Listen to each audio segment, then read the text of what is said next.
দেশে একটা অশনি সংকেত চতুর্দিকে দেখা যাচ্ছে।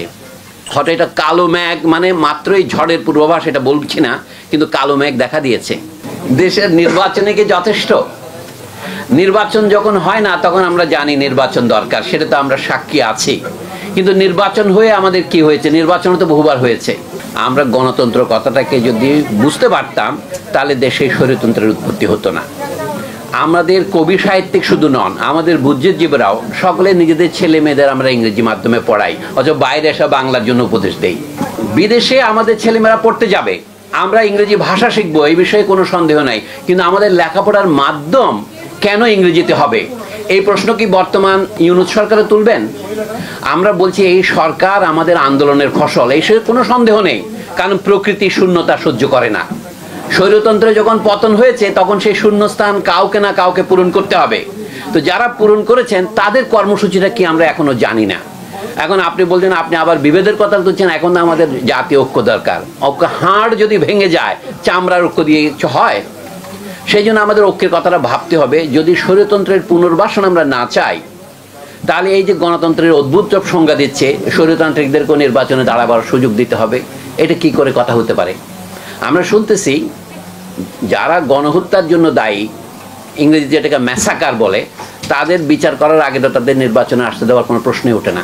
আমাদের যে সমস্ত বুদ্ধিজীবীরা এখন বড় বড় বাঙালি জাতীয়তাবাদ নামে বই লিখেছেন, অধ্যাপক সিরাজুল ইসলাম চৌধুরী সহ, আপনারা যখন নাম বলছেন তা আমিও বলছি, তারা কিন্তু পাকিস্তান আমলে ঘোরতর পাকিস্তানি ছিলেন। 1971 সনেও তারা পাকিস্তানি ছিলেন, এবং তারা পাকিস্তানে 21শে ফেব্রুয়ারিতে গিয়ে বক্তৃতা দিয়ে আসছেন জাতীয় ঐক্য এবং সংহতির জন্যে।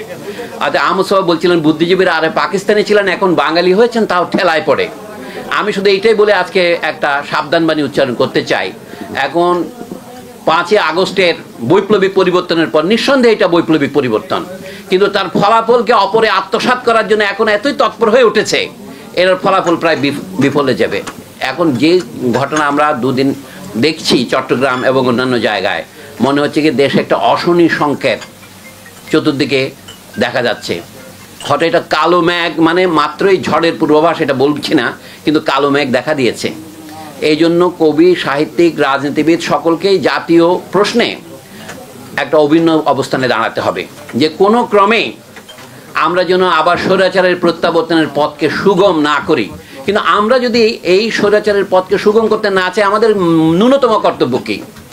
অবশ্যই জনগণের ইচ্ছার বাইরে কোনো সরকার গঠিত হতে পারে না। জনগণের ইচ্ছা প্রকাশের মাধ্যম শুধু নির্বাচন নয়, এটা আমরা দেখেছি 5ই আগস্টে। জনগণের ইচ্ছা প্রকাশের মাধ্যম জনগণের সম্মিলিত অভ্যুত্থান, সেটা মাঝে মাঝে সশস্ত্র হতে পারে। মা সত্যম কি বলেছিলেন? বলে বিপ্লব মানে ডিনার পার্টি নয়, বিপ্লব মানে প্রবন্ধ রচনা নয়, বিপ্লব হচ্ছে সশস্ত্র সংগ্রাম। সংগ্রাম সশস্ত্র হতে পারে, নিরস্ত্র হতে পারে। এবার আমরা জনগণের দিক থেকে আমরা নিরস্ত্র ছিলাম, কিন্তু যারা এই বিপ্লবকে দমন করতে চেয়েছেন তারা তো সশস্ত্র পন্থা এটা নিবারণ করতে চেয়েছে।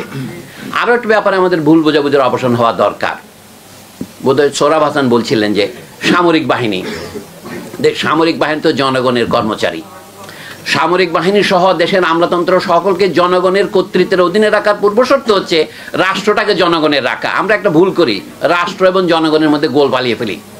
গোয়েন্দা সংস্থার লোকরা যখন বলে যে আমরা কার প্রতি দায়িত্ব পালন করব, সরকারের প্রতি না রাষ্ট্রের প্রতি, এই অসুবিধা আমাদের সকলের মাথার মধ্যে আছে। রাষ্ট্র এবং সরকারকে গুলিয়ে ফেলি। সরকার বদলাবে, কিন্তু রাষ্ট্র বদলাবে কিনা? আমাদেরকে একজন বললেন না কিছুক্ষণের মধ্যে, আমরা কি আদলের রাষ্ট্র গঠন করেছিলাম, নাহলে আমরা পুনর্গঠনের কথা বলি কিভাবে? আমার মনে হয় এই ব্যাপারে আমাদের স্পষ্ট থাকা উচিত। 1971 সনে যে জনযুদ্ধের মাধ্যমে, হতে পারে সেই জনযুদ্ধের ফল পরে আত্মসাৎ করেছে, কিন্তু সেই জনযুদ্ধকে তো অস্বীকার করা যায় না। এই জন্য আমরা রাষ্ট্র বাংলাদেশ করেছি। এখন কেউ কেউ এত অভিলাষ প্রকাশ করছে যে এই রাষ্ট্রের নাম বদলাতে হবে, জাতীয় সঙ্গীত বদলাতে হবে, রাষ্ট্রের নাম বদলাবার প্রয়োজন কি পড়েছে? আমাদের দেশে অনেক শিক্ষিত লোক আছেন, তারা প্রজাতন্ত্র কথাটা বুঝতে পারেন না। অধ্যাপক আনু মোহাম্মদ সহ অনেকে প্রচার করে চলেছেন যে আমরা কি কার প্রজা, কেন আমরা রাষ্ট্রকে প্রজাতন্ত্র বলবো? আমার কথা হচ্ছে, কোনো কিছু না জানা কোনো অপরাধ নয়, কিন্তু না জেনে জানার ভান করা, জনগণের সামনে প্রচার করা রীতিমতো অপরাধের পর্যায়ে পড়ে। মির্জা তসলিমা সুলতানা আমি দেখলাম একই কথার পুনরাবৃত্তি করছেন, আনু মোহাম্মদ পুনরাবৃত্তি করছেন, সাংবাদিক নুরুল কবিরও পুনরাবৃত্তি করছেন যে প্রজা মানে হচ্ছে আইনের অধীনে রাষ্ট্র শাসিত হওয়া, যেখানে রাজা নিজেও একজন প্রজা। তো এই জন্য আমি বলছি যখন আমরা বলি প্রজাতন্ত্রকে বদলে ফেলতে হবে, বলতে হবে বাংলাদেশের নাম বদলাতে হবে, এতে বোঝা যাচ্ছে রাষ্ট্র যাতে গঠিত হয়েছে জনগণের বিপুল আত্মত্যাগের বিনিময়ে। 30 লাখ না হোক, 3 লাখ লোক তো প্রাণ দিয়েছে, তাহলে সেইটাকে অস্বীকার করার চেষ্টা করা খুব মহা বিপ্লবী কাণ্ড নয়, এটা হলো প্রতি বিপ্লবী কাণ্ড। এখন বিপ্লবের মাঝে অনেক প্রতি বিপ্লবী কাণ্ড কারখানারও আভাস পাওয়া যাচ্ছে। অনুগ্রহ করে সে বিষয়ে হুঁশিয়ার থাকবেন।